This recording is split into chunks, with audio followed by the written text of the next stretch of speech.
আসসালামু আলাইকুম ওয়া রাহমাতুল্লাহি ওয়া বারাকাতুহু। ইন্নাল হামদালিল্লাহ নাহমাদুহু ওয়া নুসাল্লি আলা রাসূলিল কারীম, আম্মা বা'দ।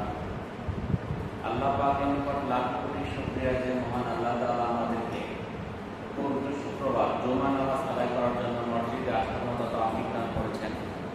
এই জন্য মহান আল্লাহর নিকট শুকরিয়া আদায় করি। আলহামদুলিল্লাহ। আজকে পবিত্র মুহররম মাসের শেষ শুক্রবার 29 তারিখ। একটা পবিত্র মাস শেষ হয়ে যাচ্ছে। এরকম ভাবে এই একটা করে দিন যাচ্ছে, আমাদের জীবন থেকে একটা করে সময় চলে যাচ্ছে।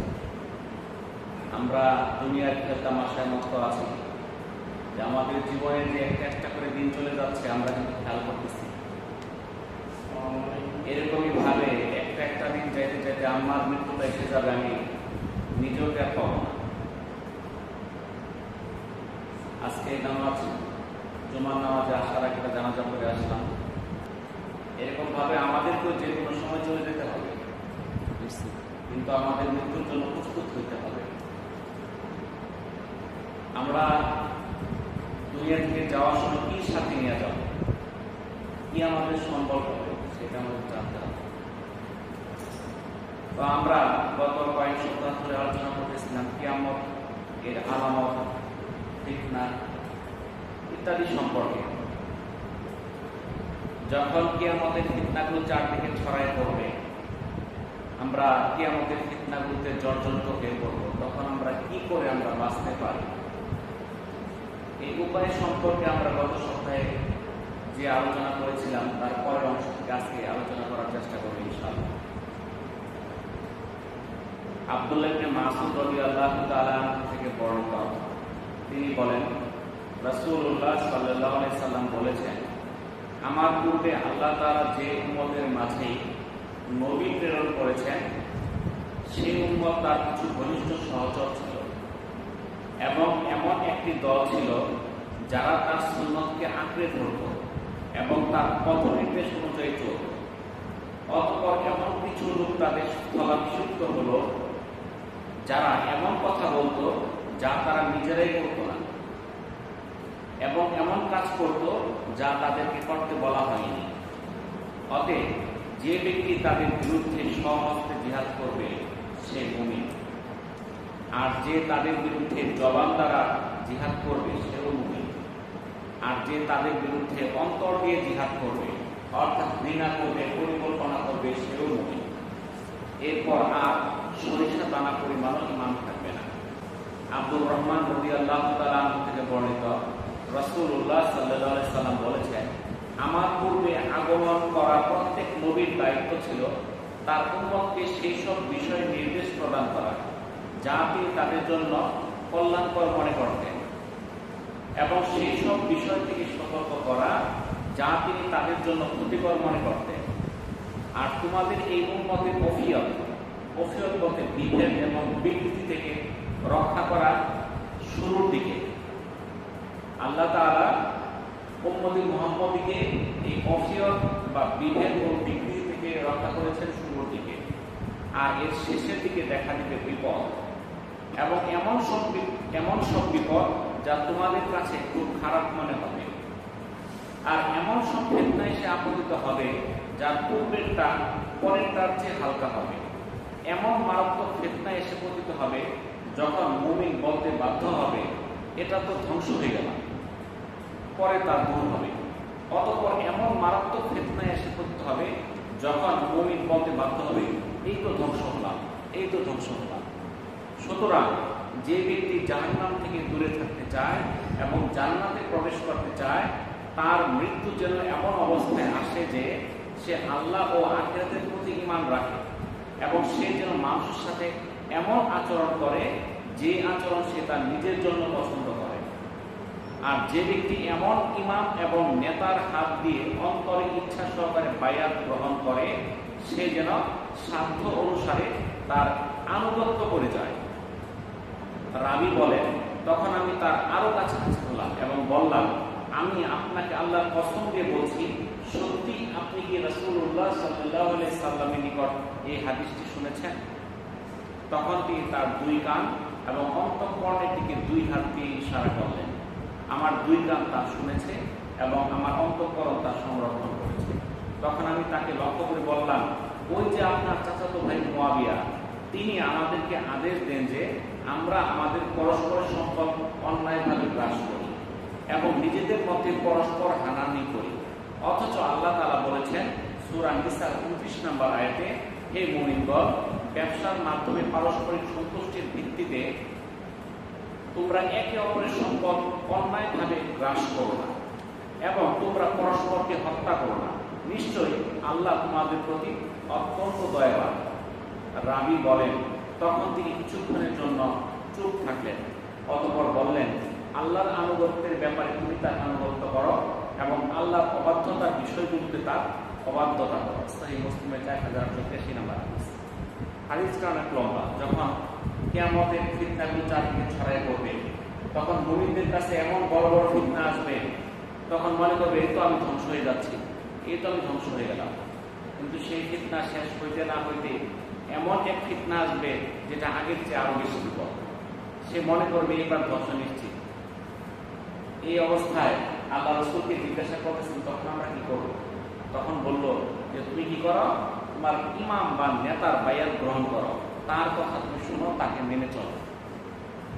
কিন্তু তখন উনি বললেন যে যিনি তখন শাসক ছিলেন মুয়াবিয়া, উনি কি করতেছিল, অন্যায় আদেশ দিতেছিল, তার যে অধীনস্থ যারা তাদেরকে অন্যায় আদেশ দিতেছিল। তখন বললো যদি অন্যায় আদেশ দেয় তখন আমরা কি করব? তখন বলা হইল, যদি আল্লাহর আনুগত্যের ব্যাপারে আদেশ করে তাহলে তুমি তার আনুগত্য করবে, আর যদি আল্লাহর অবাধ্যতার বিষয়গুলোতে আদেশ করে তাহলে তোমরা অবাধ্যতা করবে। অর্থাৎ তোমার নেতা যদি তোমাকে ভালো কাজ করতে বলে তুমি করবা, তাকে মানবা, সমস্যা নাই। কিন্তু তোমার নেতা যদি তোমাকে অন্যায় কাজে আদেশ দেয় সেই কাজ করা যাবে না। কিন্তু আজকে দেখেন আমাদের মধ্যে আমরা এমন নেতাদের আমরা কি হয়েছি, আমরা আয়াত হয়েছি, তাদের কথা এমন ভাবে চলি বলি, তারা মানুষ মেরে দিতে বললে মানুষ মেরে দিই, মানুষের উপরে আঘাত করতে বললে আমরা নিরাপরাধ মানুষের উপর আঘাত করি। আমরা চিন্তা করে দেখি না এটা অন্যায় না সঠিক। নেতার কথা তখনই মানা যাবে যখন সে সৎ কাজের আদেশ করবে, ভালো কাজের আদেশ করবে, তখন নেতার কথা মানা যাবে। আর যদি সেই নেতা আমাকে মন্দ কাজের আদেশ করে তাহলে সেই কাজ করতে আমি বাধ্য না এবং সেটা করা যাবে না।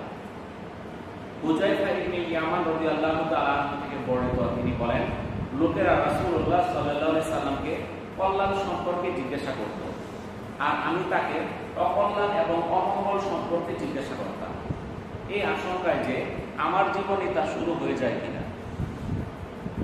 তাহলে হুযায়ফা ইবনে ইয়ামান রাদিয়াল্লাহু তাআলা কি বলতেছেন, আল্লাহ রাসূলকে মানুষ জিজ্ঞাসা করত কল্যাণ সম্পর্কে, আর তিনি জিজ্ঞাসা করতেন অকল্যাণ সম্পর্কে। কেন? যদি তার জমানায় অকল্যাণ শুরু হয়ে যায় তিনি কি করে বাঁচবেন? একদা আমি রাসূলুল্লাহ সাল্লাল্লাহু আলাইহি সাল্লামকে বললাম, হে আল্লাহর রাসূল, নিশ্চয়ই আমরা ইতিপূর্বে অজ্ঞতা এবং অকল্যাণের মধ্যে ছিলাম, তারপর আল্লাহ আমাদেরকে ইসলাম দান করে কল্যাণ দিয়েছেন। এই কল্যাণের পর আবার কি কোনো অকল্যাণ আসতে পারে? আল্লাহ রাসূল বললেন, হ্যাঁ। আমি বললাম, ওই অকল্যাণের পর আবার কি কোনো কল্যাণ আসবে? আল্লাহ রাসূল বললেন, হ্যাঁ, তবে তাতে কিছু কলুষতা থাকবে। আমি বললাম, সেই কলুষতার স্বরূপ কি? বললেন, সেই কলুষতার স্বরূপ এইরূপ যে একদল লোক আমার প্রদর্শিত পথ ছাড়া লোকদেরকে অন্য পথে পরিচালিত করবে। তাদের কোনো কোনো কাজ শরীয়ত সম্মত হবে, আবার কোনো কোনো কাজ শরীয়ত বিরোধী হবে। আমি বললাম, হে আল্লাহর রাসূল, এই কল্যাণের পর আবার কি অকল্যাণ আসবে? আল্লাহ রাসূল বললেন, হ্যাঁ, জাহান্নামের দরজা সমূহের দিকে বহু আহ্বানকারী লোকদেরকে আহ্বান করবে। যে ব্যক্তি তাদের আহ্বানে সাড়া দিয়ে সেদিকে এগিয়ে যাবে তারা তাকে জাহান্নামে নিক্ষেপ করবে। আমি বললাম, হে আল্লাহর রাসূল, তাদের পরিচয় কি? তিনি বললেন, তারা হবে আমাদেরই সমগোত্রীয় এবং তারা আমাদের ভাষায় কথা বলবে। আমি বললাম, ওই অবস্থা যদি আমাকে পেয়ে বসে এবং আমি যদি ওই সময় পর্যন্ত বেঁচে থাকি তাহলে আপনি আমাকে কি করতে বলেন? রাসূলুল্লাহ সাল্লাল্লাহু আলাইহি সাল্লাম বললেন, মুসলিমদের জামাত এবং তাদের ইমামকে আঁকড়ে ধরবে। আমি বললাম, যদি মুসলিমদের জামাত ও ইমাম না থাকে? তখন জবাব দিলেন, যদি তোমাকে কোনো গাছের ফল খেয়েও জীবন ধারণ করতে হয়, তবু তুমি তাদের সকল দল হতে দূরে থাকবে। এমনকি এই অবস্থা যদি তোমার মৃত্যুও ঘটে। বুখারী 3606 নম্বর হাদিস। যখন ফিতনাগুলো চারদিকে ছড়াই পড়বে, তখন আমাদের কাজ হবে মুসলিমদের জমাত ইমামকে আঁকড়ে ধরা। তবে এমন এক সময় হবে যখন সেই মুসলিমদের জমাতও খুঁজে পাওয়া যাবে না, সেই ইমামও খুঁজে পাওয়া যাবে না যাকে আমরা অনুসরণ করব। তখন আমাদের পাহাড় জঙ্গলে চলে যেতে হবে, গাছের মূল খেয়ে যদি জীবন ধারণ করতে হয় সেখানেই জীবন কাটাইতে হবে।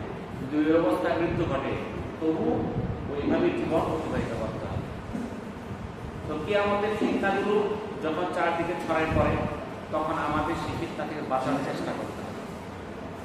তো কিয়ামত অত্যন্ত সন্নিকটে আমরা জানি, কিন্তু আমরা বুঝবো কি করে কিয়ামত আমাদের কাছে আসতেছে? তো কিয়ামতের কাছে আসার জন্য আল্লাহ রাসূল আমাদের কিছু লক্ষণ দিয়ে গেছেন। এই লক্ষণটা দুই রকম। এই কিয়ামতের আলামতটা হচ্ছে দুই রকম। একটা হচ্ছে আলামতে সুগরা, আর হচ্ছে আলামতে কুবরা। আলামতে সুগরা হচ্ছে ছোট নিদর্শন, আর আলামতে কুবরা হচ্ছে বড় নিদর্শন। তো ছোট ছোট অনেকগুলো আলামত আছে। আমরা যদি আলোচনা শুরু করি, ছোট আলোচনা শুরু করতে হলে কমপক্ষে 2 সপ্তাহ লাগবে। তো আজকে আমরা ছোট ছোট যে আলামতগুলা এখন আমাদের সামনে প্রকাশ পাইছে, এই সম্পর্কে কিছুটা আমরা আলোচনা করার চেষ্টা করব ইনশাআল্লাহ। কিয়ামতের ছোট ছোট আলামতের মধ্যে এক নাম্বার হলো শেষ নবী হযরত মুহাম্মদ সাল্লাল্লাহু আলাইহি ওয়াসাল্লামের আগমন। এর কারণটা কি? আল্লাহ রাসূল এই দুনিয়াতে আগমন করার আগে কিয়ামত হবে না, আর ওনার পরে আর কোনো নবীও আসবে না। যেহেতু উনি এসে গেছেন, তাহলে একটা লক্ষণ প্রকাশিত হয়ে গেছে। সাহল ইবনে সাদ সাইয়্যিদি রাদিয়াল্লাহু তাআলা আনহু থেকে বর্ণিত, তিনি বলেন রাসূলুল্লাহ সাল্লাল্লাহু আলাইহি সাল্লাম বলেছেন, আমি এমন সময় প্রেরিত হয়েছি যখন আমার এবং কিয়ামতের মাঝখানে এতটুকু দূরত্ব অবশিষ্ট আছে। তিনি এই কথা বলতে বলতে মধ্যম আর তর্জনী এই দুইটা আঙ্গুল মিলিত করে ইশারা করে বুঝালেন। এই দুইটা আঙ্গুলের মধ্যে দূরত্ব কতটুকু? এরকম দূরত্ব দিয়ে বুঝাইলেন কিয়ামত আর আমার মাঝে এতটুকু দূরত্ব আছে। এটা সহিহ বুখারীর 5361 নম্বর হাদিস। কিয়ামতের দ্বিতীয় আলামত হচ্ছে চন্দ্র দ্বিখণ্ডিত হওয়া। আনাস রাদিয়াল্লাহু তাআলা আনহু থেকে বর্ণিত, তিনি বলেন মক্কাবাসীরা রাসূলুল্লাহ সাল্লাল্লাহু আলাইহি সাল্লামের নিকট একটি নিদর্শন কামনা করেছিলেন। তখন তিনি তাদেরকে চন্দ্রের দ্বিখণ্ডিত হওয়া দেখালেন। সহিহ মুসলিমের 7254 নম্বর হাদিস। আল্লাহ রাসূল কাফেরদেরকে কি দেখাইছিলেন? চন্দ্র নিজের আঙ্গুল দ্বারা দ্বিখণ্ডিত করে দেখাইছিলেন, এবং চাঁদে যে সকল মানুষ গিয়েছিল তারা এই চন্দ্রের দ্বিখণ্ডিত হওয়া তারা প্রমাণ করেছেন। সেখানে সেই দ্বিখণ্ডিত হওয়ার দাগ এখনো আছে। সূরা কামারের 1 নম্বর আয়াতে আল্লাহ তাআলা বলেন ইকতারাবাতিস সাআতু ওয়াল শাক্কাল কামার, অর্থাৎ কিয়ামত একেবারে আসন্ন, চন্দ্র তো বিদীর্ণ হয়েছে। তাহলে কোরআনে আল্লাহ তাআলা বলে দিলেন কিয়ামত অত্যন্ত সন্নিকটে। কেন? চন্দ্র তো দ্বিখণ্ডিত হয়েছে। 3 নাম্বার হচ্ছে রাসূলুল্লাহ সাল্লাল্লাহু আলাইহি সাল্লামের মৃত্যু। আওফ ইবনে মালিক রাদিয়াল্লাহু তাআলা আনহু থেকে বর্ণিত, তিনি বলেন আমি তাবুক যুদ্ধে নবী করিম সাল্লাল্লাহু আলাইহি সাল্লামের নিকট আসলাম। তখন তিনি একটি চামড়ার তাঁবুর মধ্যে অবস্থান করছিলেন। অতঃপর তিনি বললেন, তোমরা কিয়ামতের পূর্বে 6টি বিষয় গণনা করে রাখো। এই 6টি বিষয় সম্পন্ন হওয়ার আগে কিয়ামত হবে না। এই 1 নাম্বার আমার মৃত্যু, অর্থাৎ আল্লাহ রাসূল সাল্লাল্লাহু আলাইহি সাল্লামের মৃত্যু। কারণ আল্লাহ রাসূলের জীবন দশায় কিয়ামত হবে না, আল্লাহ রাসূলের ইন্তেকালের পর কিয়ামত হবে। তো আল্লাহ রাসূল তো ইন্তেকাল করেছেন। 2 নাম্বার বায়তুল মাকদিস বিজয়, বায়তুল মুকাদ্দাস যেখানে যুদ্ধ চলতেছে, হাজার হাজার মানুষকে এই ইহুদিরা হত্যা করতেছে, সেই বায়তুল মাকদিসের বিজয় হবে। 3 নাম্বার এমন মৃত্যু যা তোমাদেরকে ছাগলের মহামারীর মতো গ্রাস করবে। মাঝে মাঝে এমন মহামারী শুরু হয়ে যায়, একদিক থেকে মানুষ শুরু করে। কিছুদিন আগে শুরু হতো করোনা ভাইরাস, কোন কোন দেশে লক্ষ লক্ষ লোক মারা গেছে। আমাদের দেশে আল্লাহ হেফাজত করছে, কিন্তু অনেক দেশে এত মানুষ মারা গেছে যে দাফন করার জায়গা পর্যন্ত ছিল। 4 নাম্বার মালের প্রাধান্য। এমন সময় আসবে যখন কোনো ব্যক্তিকে 100 দিনার দান করলেও সে অসন্তুষ্টই থাকবে। আজ থেকে 20 বছর 25 বছর আগে আপনি যদি কারো 100 টাকা বকশিশ দিতেন, সে কি পরিমাণ খুশি হতো। আর এখন 100 টাকাতে চা খাবার দিচ্ছে, খুব একটা খুশি হয় না। 5 নাম্বার, এমন ফিতনা যা আরবের প্রতিটি ঘরে প্রবেশ করবে। ফিতনা তো অনারব না, আরবদের ঘরে ঘরে ঢুকে গেছে। 6 নাম্বার, তারপর শান্তির অঙ্গীকার যা তোমাদের এবং ভূমিদের মধ্যে সম্পন্ন হবে। তারপর তারা বিদ্রোহ করবে, এমনকি তারা তোমাদের উপর আক্রমণ পরিচালনা করবে 80টি ঝান্ডার মাধ্যমে, আর প্রত্যেক ঝান্ডার অধীনে থাকবে 12,000 সৈন্য। বুখারী 3176 নম্বর হাদিস। অর্থাৎ এই 6টা আলামত শুরু হওয়ার আগে কিয়ামত হবে না। এর পরবর্তী লক্ষণটা হচ্ছে ধন সম্পদ বৃদ্ধি পাওয়া। আবু হুরায়রা রাদিয়াল্লাহু তাআলা আনহু থেকে বর্ণিত, তিনি বলেন রাসূলুল্লাহ সাল্লাল্লাহু আলাইহি সাল্লাম বলেছেন, কিয়ামত আসবে না যতক্ষণ না তোমাদের ধন সম্পদ বেড়ে যায়। এমন ভাবে বেড়ে যাবে যে সম্পদই সম্পদকারীর মাথা ব্যথার কারণ হয়ে দাঁড়াবে। সে সদকা গ্রহণকারীকে খুঁজতে থাকবে, এমনকি যাকে সে সদকা দিতে চাইবে সে বলবে এতে আমার কোনো প্রয়োজন নেই। এটা সহিহ বুখারীর 1412 নম্বর হাদিস। অর্থাৎ এমন এক সময় আসবে সম্পদ এই পরিমাণ বৃদ্ধি পাবে, তখন সম্পদই তার বিপদের কারণ হবে, এটাই তার মাথা ব্যথার কারণ হবে। সে মানুষকে দান করতে চাইবে, দানকারী লোক খুঁজে পাবে না, নেওয়ার লোক পাবে না, এতই সম্পদ পাবে। আবু মুসা আশআরী রাদিয়াল্লাহু তাআলা আনহু থেকে বর্ণিত, তিনি বলেন রাসূলুল্লাহ সাল্লাল্লাহু আলাইহি সাল্লাম বলেছেন, কিয়ামতের পূর্ববর্তী সময়ে গভীর রাতের আঁধারের ন্যায় ফিতনা দেখা দিবে। এটা সুনানে আবু দাউদের 4261 নম্বর হাদিস। চারদিকে শুধু ফিতনা ফিতনা, যেদিকে যাবেন সেদিকে ফিতনা, ফিতনা থেকে বেঁচে থাকা তখন কঠিন হয়ে যাবে। এর পরবর্তী হলো নবুয়তের মিথ্যা দাবিদার প্রকাশ করা। আবু হুরায়রা রাদিয়াল্লাহু তাআলা আনহু থেকে বর্ণিত, তিনি বলেন রাসূলুল্লাহ সাল্লাল্লাহু আলাইহি সাল্লাম বলেছেন, যে পর্যন্ত দুটি দলের মধ্যে যুদ্ধ সংঘটিত না হবে সেই পর্যন্ত কিয়ামত সংঘটিত হবে না। তাদের মধ্যে ঘোরতর যুদ্ধ হবে, প্রচন্ড যুদ্ধ, যুদ্ধ চলতেই থাকবে। উভয় দলের দাবি থাকবে এক এবং অভিন্ন। তারা ততক্ষণ পর্যন্ত কিয়ামত কায়েম হবে না যতক্ষণ না মৃত্যু দাজ্জাল বের হয়। ততক্ষণ পর্যন্ত কিয়ামত হবে না যতক্ষণ না মৃত্যু দাজ্জালের আবির্ভাব ঘটে। তারা প্রায় 70 জন, তাদের প্রত্যেকটি দাবি হলো সে আল্লাহর রাসূল। সহিহ বুখারী 3609 নম্বর হাদিস। তাহলে কিয়ামতের একটা আলামত হলো মিথ্যা নবী দাবি করবে, মিথ্যা রাসূল দাবি করবে, সে বলবে যে আমি আল্লাহর রাসূল। কিন্তু আল্লাহর রাসূল আমাদের স্পষ্ট বলে দিয়েছেন, আল্লাহর রাসূল হযরত মুহাম্মদ সাল্লাল্লাহু আলাইহি সাল্লামের পর আর কোন নবী রাসূল দুনিয়াতে আসবে না। অর্থাৎ নবুয়তের খাতা সিলমোহর করে দেওয়া হয়েছে, আর কেউ নবী হিসেবে আসবে না। কিন্তু মিথ্যা নবীর দাবি অনেকেই করছে, সামনেও করবে। আমানতের খেয়ানত বৃদ্ধি পাওয়া, এইটা একটা কিয়ামতের আলামত। এখন আপনি কারোর কাছে আমানত রাখেন, সে বিভিন্ন ফন্দি ফিকিরে সেটা নষ্ট করার, খেয়ানত করার চেষ্টা করবে। আবু হুরায়রা রাদিয়াল্লাহু তাআলা আনহু থেকে বর্ণিত, তিনি বলেন রাসূলুল্লাহ সাল্লাল্লাহু আলাইহি সাল্লাম বলেছেন, যখন তুমি আমানতের খেয়ানত হতে দেখবে তখন তুমি কিয়ামতের অপেক্ষা করো। বর্ণনাকারী বলেন, হে আল্লাহর রাসূল, এটা আবার কি? তিনি বললেন, যখন কোনো বিষয়ের দায়িত্ব অযোগ্য ব্যক্তিকে দেওয়া হবে তখন কিয়ামতের অপেক্ষা করো। এটা সহিহ বুখারী 6496 নম্বর হাদিস। তাহলে যখন মানুষ আমানত রক্ষা করবে না, আমানতকে নষ্ট করবে, নিজে বক্ষণ করবে, তখন আমাদের রেডি থাকতে হবে কিয়ামত কাছে এসে গেছে। যখন অযোগ্য লোককে নেতা বানায় দেওয়া হবে, অযোগ্য লোককে নেতৃত্ব দেওয়া হবে, তখন বুঝতে হবে কিয়ামত আমাদের সন্নিকটে। এখন দেখেন, ভালো লোকরা নেতা হতে পারে না। তারা যদি মেম্বার দাঁড়ায়, চেয়ারম্যান দাঁড়ায়, এমপি দাঁড়ায়, ভালো লোকের আমরা ভোট দিই না। বলতে ভালো লোকটাকে এদিকে চেয়ারম্যান দাঁড়াইব, তাহলে কারা দাঁড়াবো? চোর, ডাকাত, শত্রু, ঘুষখোর, সন্ত্রাসী, এরা দাঁড়াইলে খুব বলি, ঠিক আছে। কিন্তু ভালো লোক দাঁড়াইলে এই ভালো মানুষটা কি জন্য ইলেকশনের মধ্যে আইল? তাহলে আমরাই তো চাই ভালো লোক যেন না আসে, যে টাকা খরচ করতে পারবে, যেখানে সেখানে লক্ষ লক্ষ টাকা বিলাইতে পারবে, এক একটা নির্বাচন করতে 20 লাখ, 40 লাখ, 50 লাখ, 1 কোটি টাকা খরচ করতে পারবে। সেই টাকা কি জন্য খরচ করে? তার কি টাকা বেশি হয়ে গেছে? না, সে এই জন্য খরচ করে, 1 কোটি খরচ করলে সে 5 কোটি ইনকাম করবে, এই জন্যই তো। আর যেখানে এখানে সেখানে দান করতেছে অকাতরে টাকা, এই টাকা তার হালাল না হারাম চিন্তা করে দেখেন। সে কি ব্যবসা করে, তার কি চাকরি আছে, তার কি বাপের সম্পদ আছে, সে লক্ষ লক্ষ টাকা দান করতেছে, মিলাইতেছে। তার কি ব্যবসা বাণিজ্য চিন্তা করে দেখেন। তাহলে আমরা কিন্তু এটা দেখি না। তাহলে বোঝা গেল আল্লাহ রাসূল বলে দিলেন, যখন তোমরা এই অযোগ্য লোককে পাবে যারা নেতৃত্বে আসবে, তখন তুমি কিয়ামতের অপেক্ষা করো। কিয়ামতের আরেকটা লক্ষণ হচ্ছে ধর্মীয় জ্ঞান কমে যাওয়া, মূর্খতা বেড়ে যাওয়া। দেখেন আজকে আমাদের মধ্যে ধর্মীয় জ্ঞান কমছে না বাড়ছে?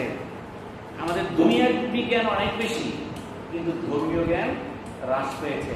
আপনি একটা বিয়ে পাস ছেলেকে যদি সঠিকভাবে বলেন সূরা ফাতিহা বলো, অনেকেই পারবে না। নামাজের মধ্যে কয়টা ফরজ আছে, আরকাম আহকাম কয়টা ফরজ সে বলতে পারে না। গোসলের কয়টা ফরজ বলতে পারে না। ওযুর কয়টা ফরজ বলতে পারে না। মূর্খতা সরাই যাবে, এটা হলো কিয়ামতের আলামত। জিয়াদ বিন লবিদ রাদিয়াল্লাহু তাআলা আনহু থেকে বর্ণিত, তিনি বলেন, এক সময় রাসূলুল্লাহ সাল্লাল্লাহু আলাইহি সাল্লাম কোন একটা বিষয় আলোচনার পর বলেছেন তা সংগঠিত হবে এলেম উঠে যাওয়ার পর। আমি বললাম, হে আল্লাহর রাসূল সাল্লাল্লাহু আলাইহি সাল্লাম, এলেম কিভাবে উঠে যাবে? অথচ আমরা কোরআন শিক্ষা করছি, আমাদের সন্তানদেরকে কোরআন শিক্ষা দিতেছি, আর কিয়ামত পর্যন্ত আমাদের কোরআন শিক্ষা এভাবে ধারা চলতেই থাকবে। তখন রাসূলুল্লাহ সাল্লাল্লাহু আলাইহি সাল্লাম বললেন, হে জিয়াদ, আমি তো তোমাকে মদিনার অন্যতম বুদ্ধিমান মনে করতাম। এই ইহুদি এবং নাসারাও তো তাওরাত ও ইনজিল শিক্ষা করে, অথচ তাতে যা রয়েছে তার কোনো কিছুর উপরে তারা আমল করে না। এটা ইবনে মাজাহ 4048 নম্বর হাদিস। তাহলে আল্লাহ রাসূল যখন বললেন কিয়ামত প্রকাশিত হবে কোন সময়, যখন মানুষের মধ্যে এলেম উঠে যাবে, এলেম চলে যাবে, এলেম থাকবে না, তখন এই জিয়াদ বিন লবিদ রাদিয়াল্লাহু তাআলা বলেন, এলেম কেন উঠে যাবে? আমরা কোরআন শিক্ষা করতেছি, আমরা আমাদের সন্তানদেরকে শিক্ষা দিতেছি, আমাদের সন্তানরা তাদের সন্তানদেরকে শিক্ষা দিতেছে, এইভাবে তো কোরআন শিক্ষা, দ্বীন শিক্ষা চলতেই থাকবে, কোরআন তো থাকবেই। তখন আল্লাহ রাসূল বললেন, আমি তো তোমাকে মদিনার অন্যতম জ্ঞানী মনে করতাম। আসলে না। কেন?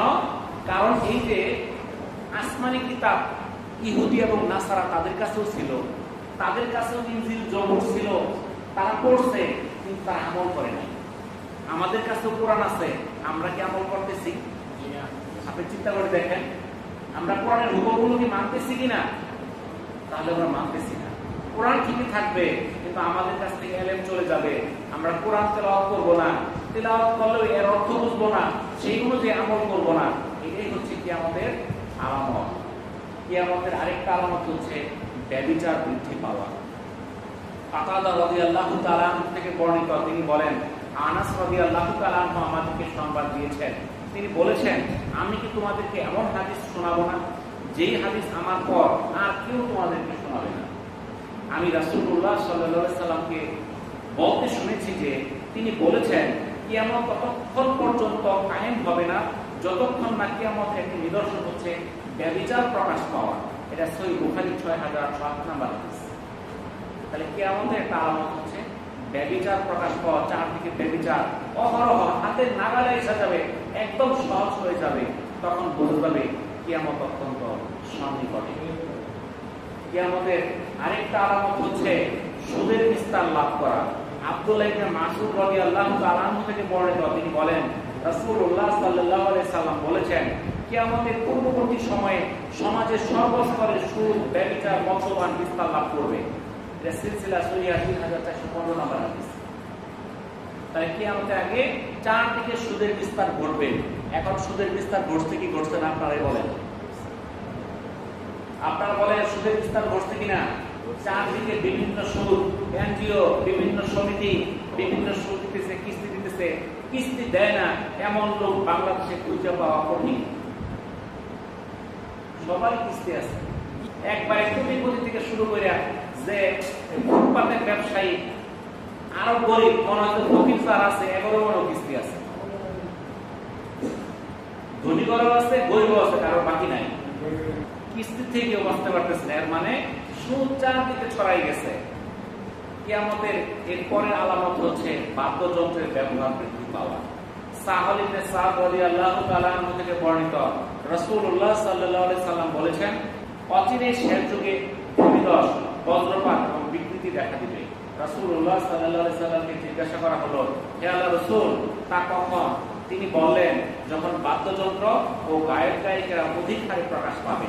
এটা মুজাবুল কাবির তাবরানীর 5678 নম্বর হাদিস।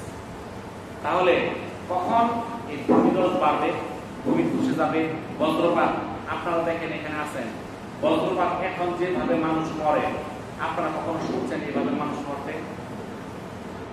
প্রতি বছর শত শত লোক বজ্রপাতে মারা যাচ্ছে। আমরা শুনতেছি অমুক জায়গায়, এই আমাদের নকলা গতকালকে না পরশু দিন একজন ট্রাক্টর চালাইতেছিল, এই অবস্থায় বজ্রপাতে মারা গেছে। কিন্তু 10-20 বছর আগে আপনাদের বয়সে দেখছেন না এইভাবে বজ্রপাতে মানুষ মরতে? বজ্রপাত দেখা দিচ্ছে, বিকৃতি দেখা দিচ্ছে। বিকৃতি এরকম মানুষ সুস্থ, হঠাৎ করে স্ট্রোক করছে, মুখ ভেঙে গেছে, দেখতেছেন না? এগুলো ছিল আগে। এটা কখন হবে? যখন বাদ্যযন্ত্র আর গায়ক গায়িকা অধিক হারে হবে।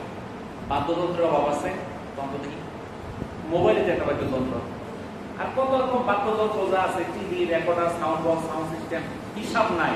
মোবাইলের মধ্যেও ঘড়ির মধ্যেও গান বাজে, ডিজিটাল ঘড়ি, তাই না? গান বাজায় বাজায় পোলা মানুষ শুনে যাইতেছে। কত রকম যে বাদ্যযন্ত্র, কিন্তু আমার অবস্থারক ভাই আছে, তাও গান বাজায় বেঁচে যেতে থাকে এই গান, ঠিক আছে না? এটা উদাহরণ দিলাম আর কি। কোনটার মধ্যে বাদ্যযন্ত্র নাই? আছে না?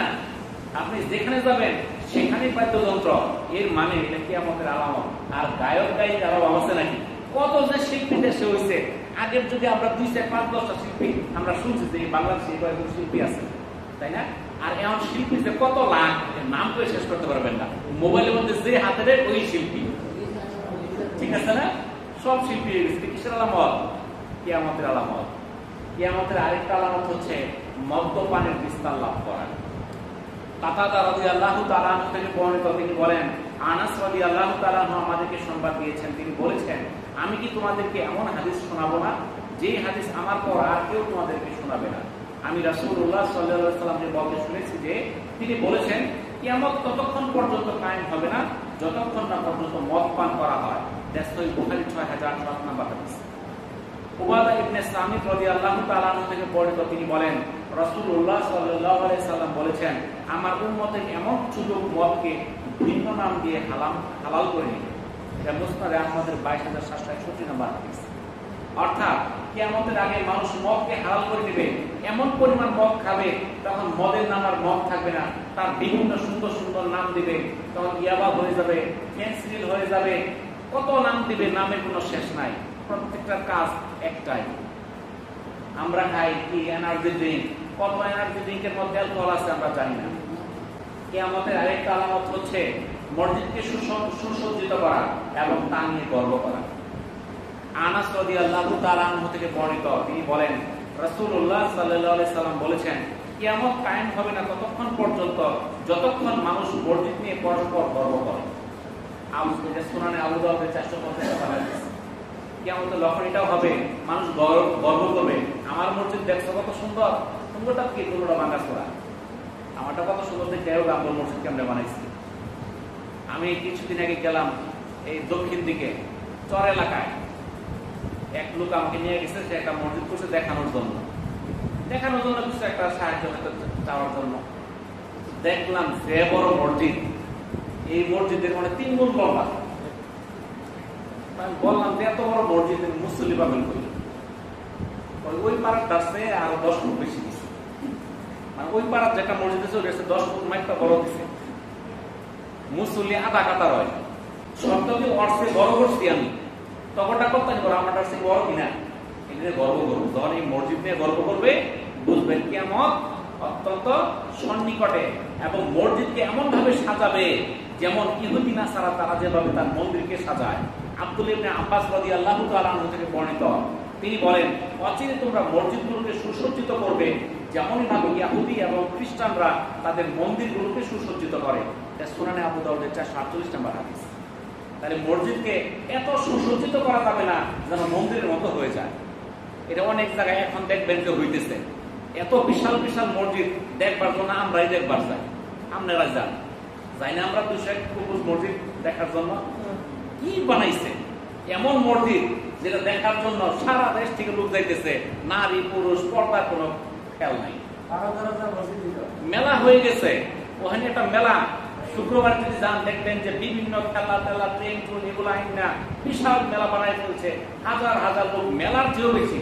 আপনাদের যে 26শে মার্চে গণপতি মেলা হয়, এই মেলার তুলনায় ওটা 10 গুণ আরো বেশি। কি কন, ট্রাক বাস গাড়ি রাখার জায়গা থাকে না, তাহলে মেলা হয়ে গেছে, তাহলে এটা তো কিয়ামতের আলামত। শুধু কি 200 বুঝে একটা হয়েছে, এরকম সমানই হয়ে গেছে বিভিন্ন জায়গায়। কিয়ামতের আরেকটা আলামত হচ্ছে অট্টালিকা নির্মাণে প্রতিযোগিতা করা।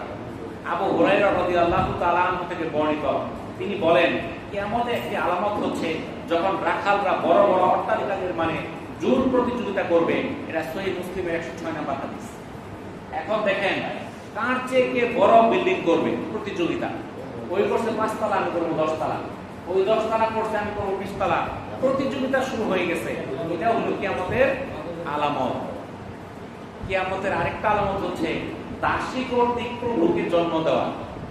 দাসী তার প্রভুকে জন্ম দিবে। আবু হুরায়রা রাদিয়াল্লাহু তাআলা আনহু থেকে বর্ণিত, তিনি বলেন রাসূলুল্লাহ সাল্লাল্লাহু আলাইহি সাল্লাম বলেছেন, কিয়ামতের নিদর্শনের ব্যাপারে আমি তোমাকে এই সংবাদ দিচ্ছি যে যখন কোনো দাসী তার প্রভুকে জন্ম দিবে তখন কিয়ামত সংঘটিত হবে। এটা সহিহ বুখারীর 50 নম্বর হাদিস। এখন বলতে পারেন দাসী কিভাবে প্রভুকে জন্ম দিবে? এই হাদিসটা আল্লাহ রাসূল আজ থেকে 1500 বছর আগে এটা বলে গেছে।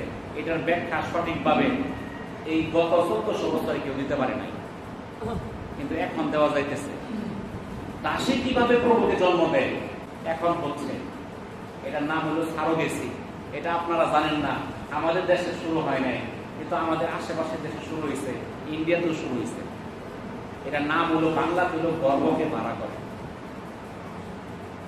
আপনার আরেকজনের পেটের মধ্যে সন্তান থাকবে, পিতা একজন মাতা একজন, সন্তান থাকবে আরেকজনের পেটে, গর্ভকে ভাড়া করে।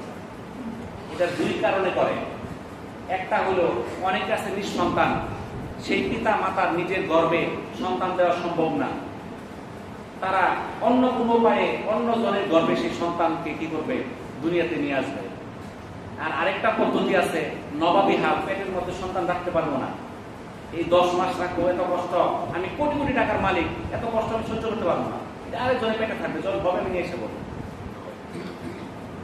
এটা আমাদের পাশের দেশ ইন্ডিয়াতে শত শত হয়েছে। আপনার শাহরুখ খান ছিলেন, তার ছোট সন্তান এই সারোগেসির মাধ্যমে হয়েছে আরেকজনের পেটের মধ্যে। দেখা গেল যেই সকল পিতামাতা সন্তান দিতে অক্ষম, তাদের দেখা যায় তাদের ল্যাবরেটরির মধ্যে এই পিতার থেকে যে বীর্যটা পায় এবং মাতার থেকে যে ডিম্বাণু, এটা কৃত্রিম উপায় নিশ্চিত করে অন্য একটা সুস্থ নারীর পেটের মধ্যে দেওয়া যায়। ওই মহিলাকে কি করে, তাকে খাবার খরচ দেয়, টাকা পয়সা দেয়, বেতন দেয়, যে তুমি 10 মাস পাইলে দিবা, তোমাকে 10 লাখ টাকা দিবে। এখন সেই গরিব মানুষ আমি মাসে 1 লাখ টাকা পাই, তাহলে আমার উপায় নাই, কি করি আর, অসুবিধা নেই, পাইলে দিলাম, পরে তো ওই গেলে নিয়ে চলে যাবে। এটার নাম হলো সারোগেসি। আবার আরেক ধনীর সন্তান আছে, ধনী মানুষ, তার কি সে পেটের মধ্যে রাখবে না, তার পেটের মধ্যে যখন সন্তানের বয়স 1 মাস হয়ে গেছে, সেটা কৃত্রিম উপায় বের করে আরেকটা মানুষের দিয়ে দিয়ে দিচ্ছে, সেখানে 9 মাস থাকা তারপর গর্ভে বের হইল, তখন সে নিয়ে গেল। এগুলো বিভিন্ন উন্নত দেশে চলতেছে। এখন দেখেন যে পেটে ধারণ করলো সে মালিক না শ্রমিক? ওই মহিলাটা শ্রমিক না, ওর পেটের মধ্যে মালিক না, ওই তো মনিক, আর ওইলো দাসী। মনিককে সে পেটের মধ্যে রাখতেছে টাকার বিনিময়ে, যখন টাকা হবে সে তাকে দিয়ে দিবে, সে দাসীর পারিশ্রমিকটা পাওয়া যাবে। এটার নাম হলো সারোগেসি। এগুলো কিয়ামতের আলামত। আল্লাহ রাসূল 1500 বছর আগে বলে গেছেন। তখন থেকে বলতো আমরা, কিংবা তখনকার লোকেরা বলতো আল্লাহ রাসূল পাগল হয়ে গেছে, বলেন না? কিন্তু আল্লাহ রাসূল জানছে এগুলো সবই হবে। যখন হবে তখন মানুষ বুঝবে যে আল্লাহ রাসূলের কথা সত্য না মিথ্যা। আমরা আল্লাহ রাসূলের কথাগুলোকে ভুলে যেতেছি, আমরা সেগুলো শুনতে চাই না। শুনতে চাই না দেখে আমরা মসজিদে দেরি করে আসি, আগে ঢুকে পড়ি, তাহলে কি কথা বলে কি বিপদ হয়ে যায়, আমার ব্যবসা বন্ধ হয়ে যাবে, আমার চাকরি বন্ধ হয়ে যাবে, আমার ইনকাম বন্ধ হয়ে যাবে। এই জন্য আমরা হাদিস কোরআন শোনার জন্য চেষ্টা করি না, নাকি বলেন? তাহলে আমরা এই যে মসজিদে যারা আসছি, যারা আজকে আসছি, তাদের তো এই আজকের নামাজটাই ফরজ না, আমাদের 5 ওয়াক্ত নামাজই ফরজ, নাকি কম? তাহলে আমরা বাকিগুলো আসি না কেন? যখন নামাজের সময় হয়, এখানে যখন নামাজ আদায় করি, দেখি যে 1 কাতার হয় না। যেই পরিমাণ মুসল্লি হয়, এর চেয়ে বেশি মুসল্লি থাকে ওই চার দোকানগুলোর মধ্যে কি থাকে কি থাকে না কত। আপনি মনে রাখবেন, আমরা তো বললাম কিয়ামতের আলামত গুলো কি। আমি আজকে 15টা আলামত আলোচনা করছি। কিয়ামতের আলামত দুই ধরনের, ছোট আলামত আর বড় আলামত। ছোট আলামত কমপক্ষে 50টা আলামত আছে ছোট, যার মধ্যে 15টা আলোচনা করছি। একদিনে সব আলোচনা করা যাবে না, বাকি কয়েকটা ইনশাআল্লাহ আগামী সপ্তাহে আলোচনা করার চেষ্টা করব। তো এই 15টার মধ্যে যে আলোচনাগুলো শুনছি এটা আমার মনে রাখতে হবে, সেক্ষেত্রে দূরে থাকতে হবে। এই যে আমরা শুনলাম যে বাদ্যযন্ত্রের প্রচার প্রসার করবে, নায়ক নায়িকা গায়ক গায়িকার অভাব থাকবে না, যেখানে যাব সেখানেই বাঁচবে, সেগুলো থেকে আমাদের বিরত থাকতে হবে। এখন দেখেন, আমরা যারা টিভি দেখি, মোবাইল দেখি, সবাই তো আছে, সবাই দেখে কম বেশি। কেউ দেখে না এমন খুঁজে পাওয়া খুব কঠিন, সবাই দেখে। কিন্তু আপনি যদি আপনি মোবাইল দিয়ে ছবি দেখেন, সিনেমা দেখেন, গান দেখেন, নাচ দেখেন, আপনার পাপ হবে। আমি দেখলে আমার পাপ হবে, কিন্তু আমি দেখলে আমার পাপ হবে না, নাকি বল? কিন্তু যখন আমি সবাই দেখাবো, আমি যদি একলা দেখি আমার একটা পাপ, আমি যদি সবাইকে দেখাই, সবাই যে পাপ গুলো অর্জন করলো সবটি পাপ যোগ হয়ে আমার আমল নামায় হবে। কি বলবো? একলা অন্যায় করলে একজনের পাপ, আর আমরা যারা টিভি দেখায় দেখায় চার দোকান করতেছি, কি কম পাপটা কার হইতেছে? পাপটা হইলো ওই একান না। সে যদি মনে করে আমি দেখাইলাম যে দেখতেছে ওর পাপ, হ্যাঁ ওর পাপ, কিন্তু আপনি যে দেখাইলেন যত জনকে দেখাইছেন সবার যে পাপটা হয়েছে সেই পাপটা আপনার আমল নামায় চলে যাবে। এখন আমরা নামাজের সময় গুলোতে আমরা টিভি গুলো বন্ধ করি। নামাজের সময় যখন টিভি চলতেছে, এই কয়েকদিন আগে এই যে ধরেন আমাদের সাতানি পাড়াতে মসজিদের মধ্যে দেখলাম ব্যাপক প্রতিযোগিতা, কার চেয়ে বেশি কারা জোরে গান বাজাইতে পারে। দুইটা দোকান ওখানে জোরে প্রতিযোগিতা। দেখা যায় নামাজের সময় বন্ধ রাখে, কিন্তু যখন নামাজ শেষ আবার ছেড়ে দেয়। সবাই তো আর জামাতে আসতে পারে না, নামাজের পরে যখন আসে তখন জামাত শেষ, একলা একটা নামাজ পড়তেছে, গানের যন্ত্রণায় নামাজ পড়তে পারে না। তো একদিন বসলাম, বসে বললাম যে গান যখন শোনায় বেড়েছেন শোনাম, কিন্তু আমরা সব করে মসজিদ পর্যন্ত না যায়। কারণ আমার কথা তো থামতো না, ঠিক আছে না? আর আমার কথা না থামবো ভালো কথা, আমরা যখন থামাবানি না, একটু সাউন্ডটা কমাই দিয়েছে যাতে মসজিদ থেকে শব্দটা না যায়, শোনা যাওয়া যায় মসজিদ থেকে। এখন আল্লাহর রহমতে সাউন্ড একটু কমাইছে, মসজিদে শব্দটা যায় না। তা আপনাদের মসজিদে, আপনাদের বাজারে যে দোকানগুলো আছে, আমার অনুরোধ থাকবে আপনারা নামাজের সময়টা বন্ধ রাখবেন। আর বাকি দোকানের এমনি তো বন্ধ করতেই না, অন্তত নামাজের সময় 10 মিনিট করে বন্ধ রাখেন, এইটুকু আপনারা একটু উপকার পাবেন। এর কারণ হচ্ছে আপনার নামাজের সময় যখন আপনি টিভিটা চালান, তখন কিন্তু মানুষ টিভি দেখতে দেখতে নামাজের খেয়াল নাই। ওই লোকটা ওখানে কি আমি গেলে কত নাটকটা শেষ হয়ে যাবো, আমি পরে দেখতে পারবো না, কি কন? তখন কিন্তু সে বসে ওখানে বসে থাকবে, নাটকটা শেষ করবে, নামাজে আর আসবে না। এখন হইতে পারে আপনি টিভি বন্ধ না করলেও ওই নামাজ পড়তো না, বন্ধ করলেও নামাজ পড়তো না, কমাচ্ছে না, ওই ঘুরবো, নামাজ যাইতো না। কিন্তু আপনি দায়িত্ব থেকে আপনি বাঁচলেন, আপনি নামাজের টাইম দিচ্ছেন, সে নামাজ পড়ছেন, এটা ওর দায়িত্ব। কিন্তু আপনি তাকে নামাজের সময় আটকায় রাখলেন, তার দায় কিন্তু আপনার হয়ে গেল। এই জন্য আপনাদের কাছে আমার অনুরোধ, এই এলাকাবাসী যারা আছেন, প্রত্যেকটা চার দোকানে যাতে টিভি আছে, নামাজের একটা টাইম দিয়ে দিবেন, সূচি দিয়ে দিবেন যে এই টাইমটা আপনারা 10 মিনিট কিংবা 15 মিনিট সময়, আপনারা অন্তত 15 মিনিট সময় টিভিটা বন্ধ রাখেন। কি কন ভাইরা? রাউন্ড যাবো এটা না, জোর হয়েছে না, আর 10 সপ্তাহ রাই বুঝছেন তো। দোকানদাররা তো কইতো কোন লোক কাস্টমার করে, কাস্টমার একটু দুর্বল, বন্ধ করলে আমরা 15 মিনিট কিভাবে থাকবো? তো যাই হোক, আমরা যে আলোচনাগুলো করলাম, আল্লাহ তাআলা আমাদেরকে আমল করার তৌফিক দান করুন। আলহামদুলিল্লাহি রাব্বিল আলামিন। আসসালামু আলাইকুম ওয়া রাহমাতুল্লাহি ওয়া বারাকাতুহু।